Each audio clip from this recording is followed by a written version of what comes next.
Simulan ang ating araw sa pagninilay ng salita ng Diyos upang maging gabay sa ating pamumuhay. Dito sa Daylight Devotion.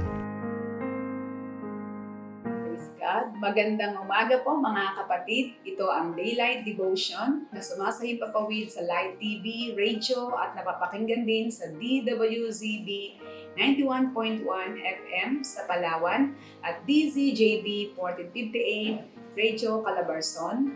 Kasabay rin tayong napapanood sa ating pong Facebook Live sa Light TV, God's Channel of Blessing Facebook page. So magandang umaga po. Ako po si Pastora Al Consolino from JIL Kalumpit.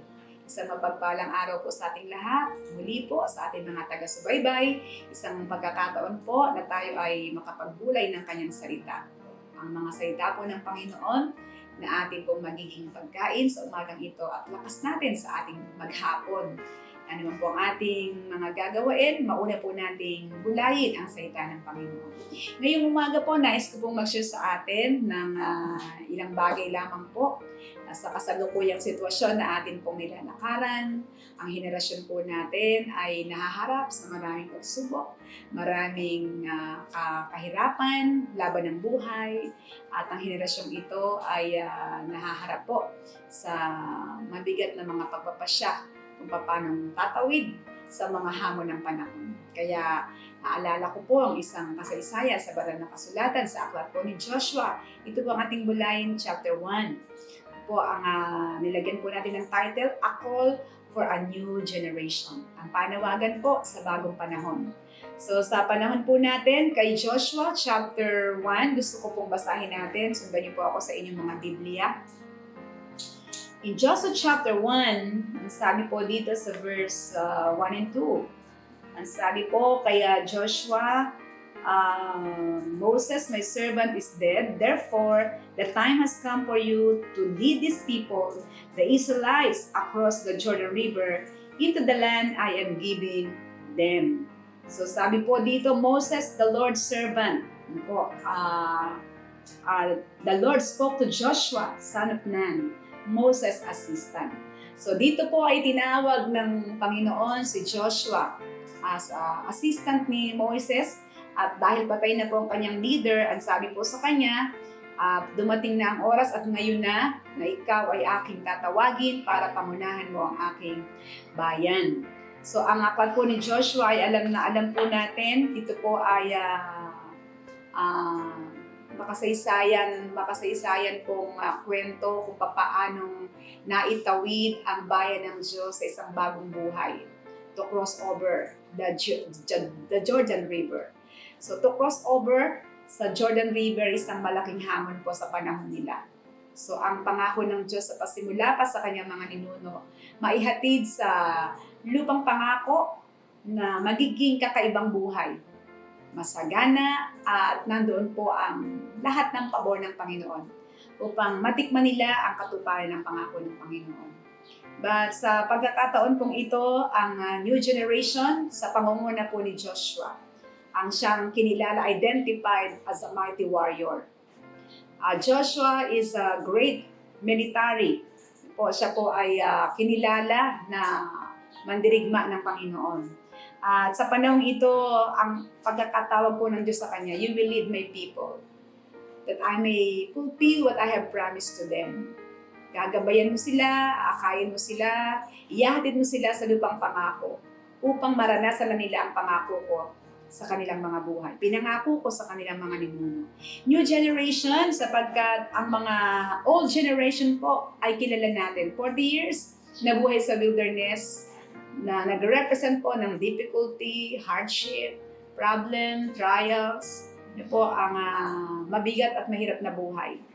Pero dahil po sa kanilang puso na hindi natutong kumilala sa Panginoon, hindi natutong sumamba sa Panginoon ng bulubusan, hindi po nila natuntungan ang pinangako ng Panginoon. Kaya sa bagong henerasyon, ang nais po ng Diyos, magandang buhay, masaganang buhay, mapayapang buhay, matagumpay na buhay. At sa henerasyong ito po ang nais ng Diyos, matupad na ang kanyang pangako sa isang bagong panahon na malakar at matupad ang pangako ng Panginoon. Sa panahon po natin, hindi po nais ng Diyos ang kahirapan. Hindi po nais ng Diyos ang mga kaganapang napakaraming kamatayan, walang kalaban-laban. Hindi po nais ng Diyos ang maraming tao ay mamatay sa hirap at pagtitiis. Ang nais po ng Diyos, matupad ang kanyang magandang plano, magandang layunin sa buhay ng tao.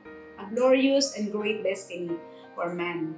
But dahil po sa kasalanan, pagsuway, at karakteristik ng lumang henerasyon, hindi naging matagumpay, hindi natupad ang pangarap ng Panginoon. This time, sa gitna man ng pagsubok at hamon, may instruction po ang Panginoon kung paano tatawid at mararanasan ang pagpapala ng Panginoon. May kailan po ito sa panahon natin, a call for a new generation. Ang panawagan po sa bagong henerasyon, ano ang dapat gawin? Number 1, a call to lead. No, a call to lead. Ang panawagan ng pamumuna, pamamahala. So, a leader. So, sa panahon po natin ngayon, ito po ang kailangan natin. Ang mga tao po ay lito, hilo, problemado, hindi na po alam ang gagawin, hindi na po nila alam kung saan tutungo, where to go, what to achieve, ano pa nga po ba ang dapat gawin, what to do. Hindi na po alam ng marami sa sitwasyon nilalakaran po natin because of this pandemic or challenge ng COVID-19 sa buong mundo, particular na po sa Pilipinas. So napakaraming pamilya, napakaraming kabataan, maging ang mga anak sa ating kapanahunan, ang hamon ng kanilang pag-aaral, ang hamon ng kanilang future. At ang mga leader ng tahanan, ang magulang, hindi na rin po alam kung anong gagawin. So kaya po maging ang leader ng pamahalaan, leader ng lahat ng organization. So may kalituhan, but ang panawagan po sa panahon natin, mga leader na magli-lead. Ano po ang tungkulin nila? To give direction, to give instruction, to decide, to stand, para po tumindig at magbigay ng pagpapasya o desisyon. So ito po ay kailangan natin sa ating pong kapanahunan. Ang mga leader na magbibigay po ng inspiration, motivation, magbibigay po ng encouragement, magbibigay po ng tamang dapat gawin sa panahong mabigat ang laban ng buhay. So may mga leader po na tatayo para matupad ang plano, layunin sa buhay nila. Meron pong magbibigay ng instruction, direction. So sa anong pong organization, maging sa bawat pamilya, bawat tahanan, ito po ay nais ng Panginoon tumindig ang mga tagapanguna para po magbigay ng tamang pagpapasya. Kaliwanagan para magbigay po ng hope, magbigay po ng direksyon. So napakaraming kabataan po, walang katiyakan ng future, walang katiyakan kung may katuparan pa ang kanilang mga pangarap, hanggang kailan po sila makatatawid sa hamon ng kanilang online education, hanggang kailan po makatatawid ang mga batang hindi nila maunawaan kung ano, bakit hindi sila makalabas, hindi sila makapaglaro, hindi nila maranasan ang malayang buhay. So ang mga leader na magpapaunawa, ang mga leader po na magbibigay ng kaliwanagan, kaunawaan, para po malagpasan ang laban ng buhay na ito. Paano itatawid na sa kabila ng hamon ng buhay ay mabubuhay po ng masaya, mapayapa at matagumpay. Where are the leaders? So ito po ang panawagan ng Panginoon, Joshua, lead my people. Pangunahan mo ang aking bayan upang matupad ko ang pangako ko sa kanila. Nais po ng Diyos kahit may laban ng buhay, kahit may kadiliman ng paligid, kahit na po hopeless at may uncertainty ang ating panahon. Ang Diyos po ay buhay, mabuti, dakila, mabait sa lahat, at lagi may paraan kung paano ang tao ay bigyan po ng pag-asang matupad ang plano ng Panginoon.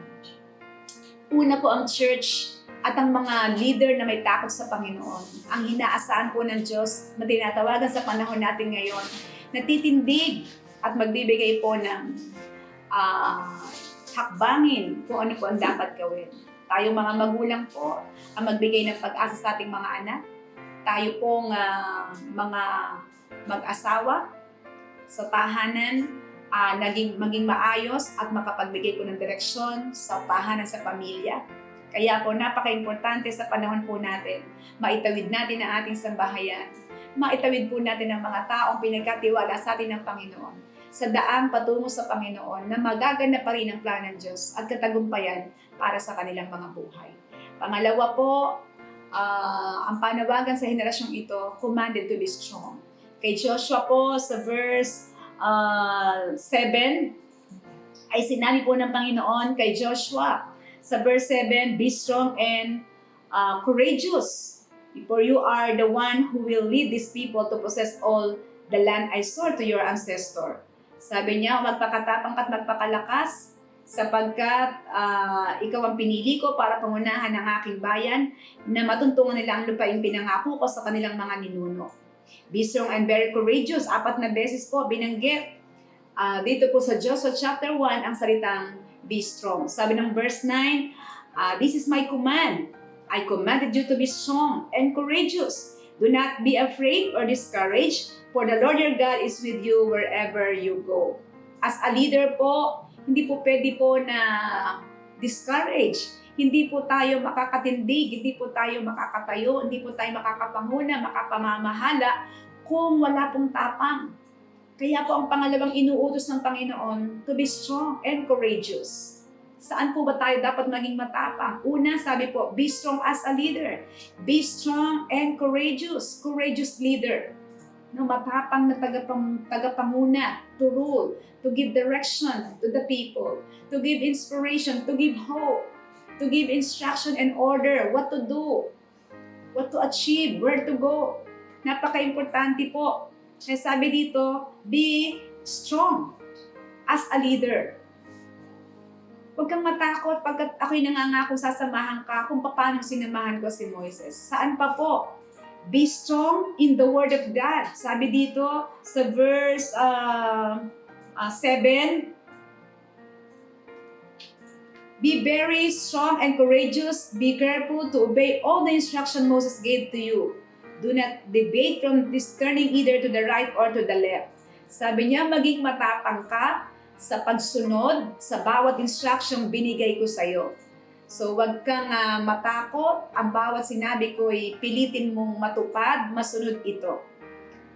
Wag kang kakaliwat kakanan, kundi ang mga salita po ay sinabing bulayin araw at gabi para maging matagumpay ka, Joshua. I commanded you to be strong, to obey all my commandments. So marami po natatakot yakapin ang Word of God pagkat ito ay mayroon pong kautusan. Meron po itong mga tagubilin, may mga tungkulin, may obligasyon ang Word of God.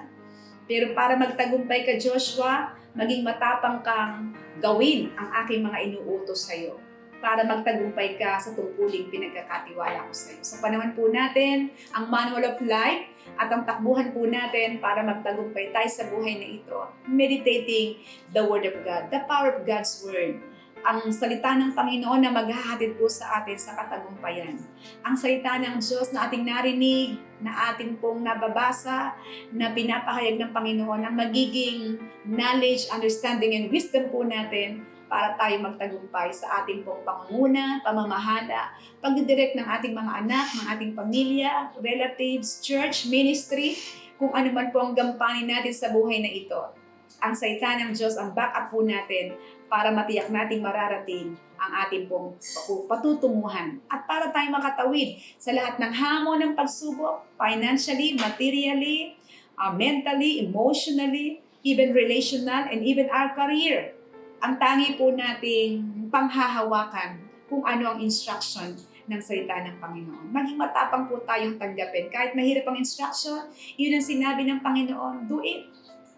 Be very careful to obey what I have instructed. Ano man ang mga in-instruct ko sa iyo, ito ay iyong isakatuparan at magtatagumpay ka. Pag sinabi po ng Panginoon, iyon ang security ng mga mananampalataya. Kaya po sabi kay Joshua, I commanded you to be strong sa Word of God. At saan pa po? I commanded you to be strong against the enemy. No one is able to stand against you. Huwag kang matakot, huwag kang mangamba. Sasamahan kita kahit saan ka pumunta. Wherever you go, I will be with you. No one is able to stand against you.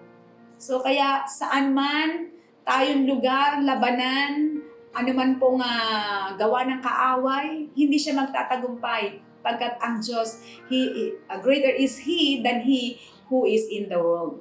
So ang kasama po natin ay buhay na Diyos. Ang kasama po natin ay makapangyarihang Diyos, miracle worker, way maker. So sa Diyos po na walang imposible, sa mga sumasampalataya, lahat ay mapagtatagumpayan po natin. So sa atin po, be strong, at sabi po ng mga Israelites, ang bayang pinamumunuan ng Panginoon. Sabi ni Joshua, o eto ang tagubilin ng Panginoon, sundin ninyo lahat ito. Sinabi ng Diyos kay Moses, naunawaan ninyo, narinig ninyo, sundin nyo lahat ito. Ang sabi po ng mga tao, gagawin namin ang lahat ng sinabi mo, patayin ang hindi susunod sa iyo. Subalit, ang sabi po nila, be strong and courageous. Parang in paraphrase po, sinasabi ng mga tao, alam namin si Moses na sumuko sa katigasan ng ulo nila. So kami ay lahing matitigas ang ulo.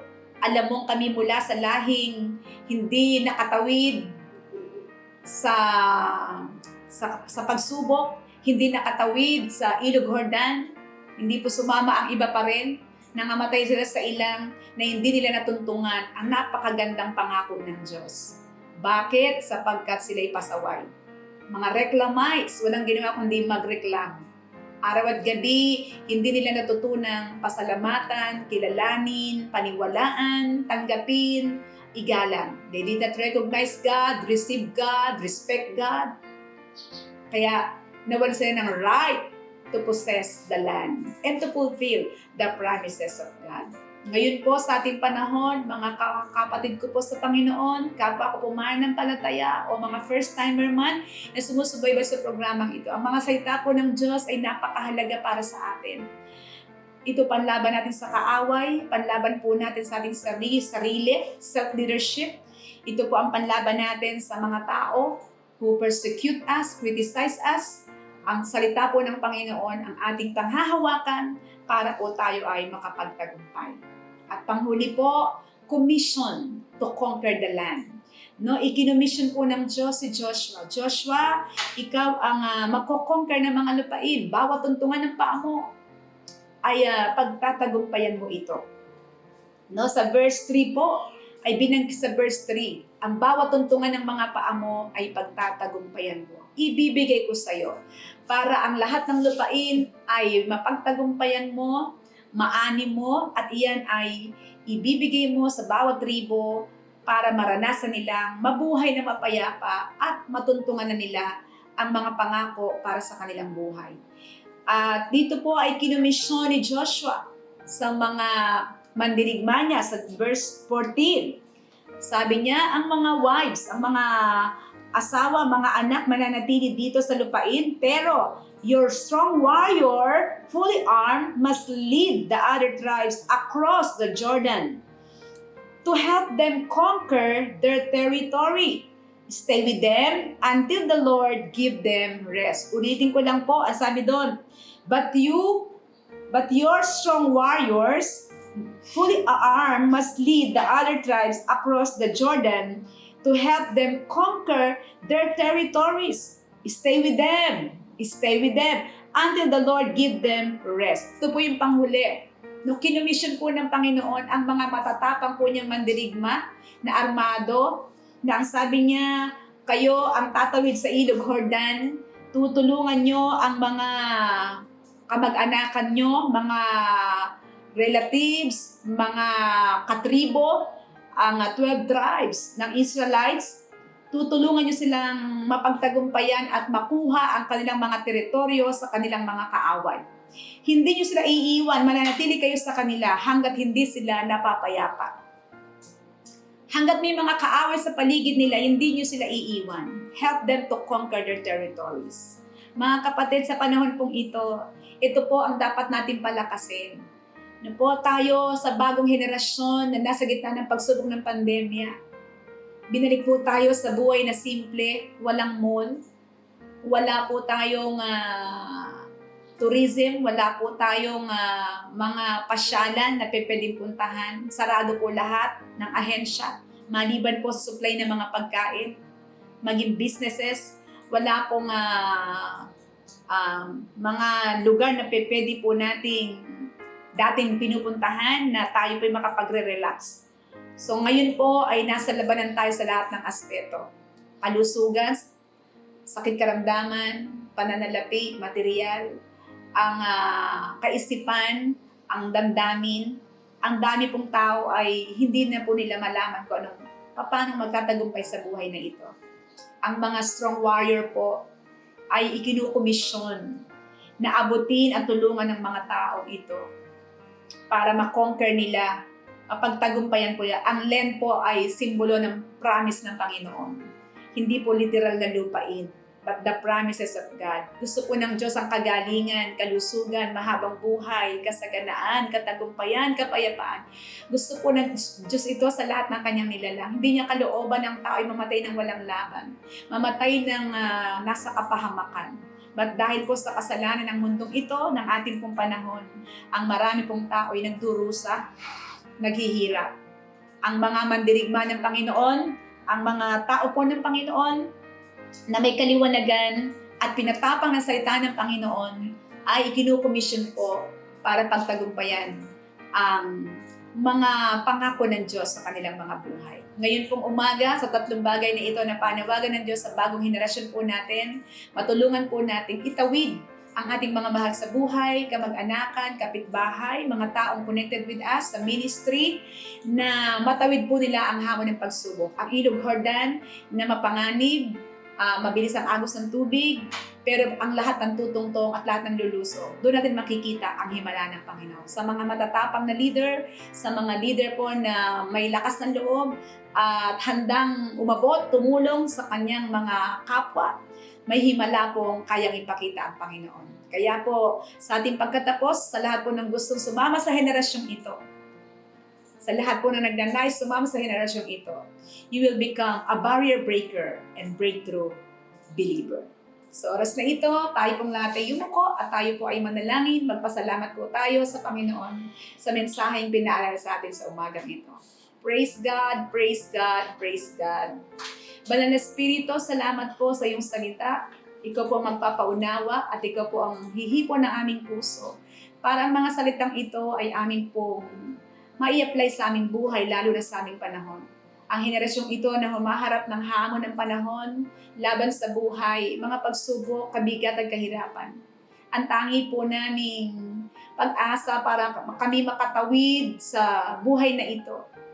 Ang mga salita mo, ang instruction mo na dapat naming maging matapang na ipamuhay. At kami po ay maging matapang na tumindig para i-lead, i-direct ang maraming tao na nalilito, nahihirapan, di nila alam gagawin. Matulungan po namin. Ipanalangin at abutin kung anong pwede namin itulong para malagpasan nila. Mga may sakit na ipananalangin, mga taong kailangan namin counselan, payuhan, bigyan ng word of God to give them hope. Ito yung panahon, Panginoon, na nanawagan kayo sa henerasyong ito na may tumindig at meron pong matapang, malakas ang loob na aabutin para tulungan ang aming pong mga kababayan. Sa abot ng aming kakayanan, sa tulong mo, magawa po namin ang kalooban mo. Kaya ngayong umaga, lahat po ng nakarinig na mensahe mo at sumusubaybay sa programang ito, kayo po ang lagi namin inaasahang kakatagpo at magbibigay ng tugon sa puso ng bawat isa. Tamang pagtugon sa iyong mga salita. Salamat po. We declare that Jesus Lord over your people, over their families, and we apply your blood sa buhay po ng bawat isa. Ngayon pong umaga, maraming salamat. Muli, nabigyan mo kami ng pagkakataong makapagbulay ng salita mo. Sa ipo namin ibabalik ang lahat po ng aming papuri, pagluwalhati pa sa salamat sa ngalan po ng aming Panginoong Jesus. Amen and amen. Muli po, ako si Pastora Al Constantino from JR Kalumpit. God bless you.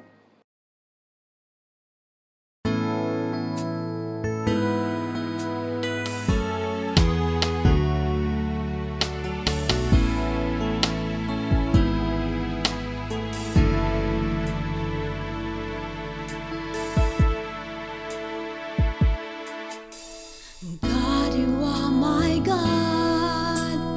Early will I seek you. My soul thirsts for you. My heart longs for you. I search for you in the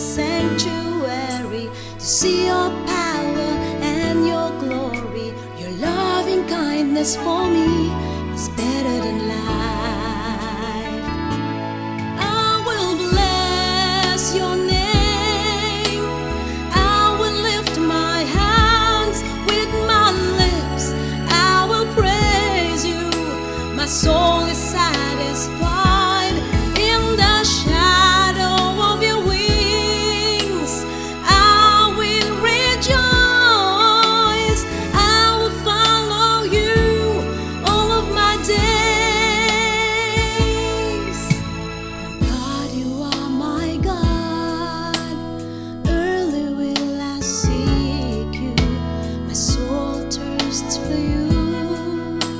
My heart longs for you.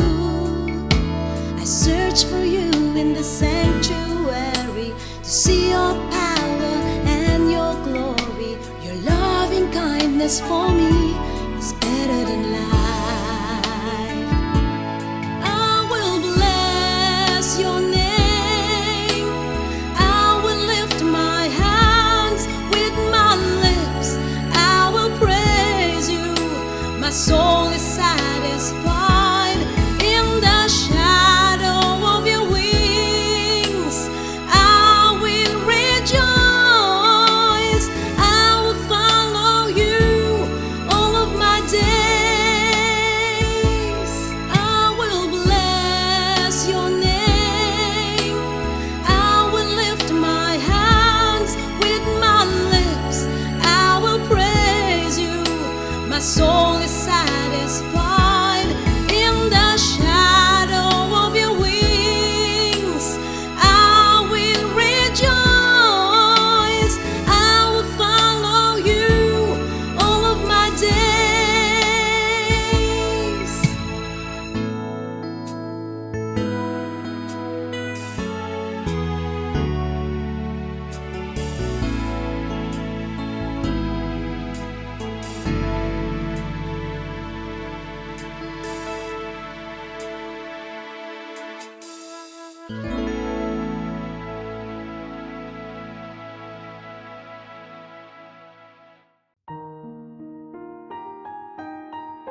Simulan ang ating araw sa pagninilay ng salita ng Diyos upang maging gabay sa ating pamumuhay dito sa Daylight Devotion.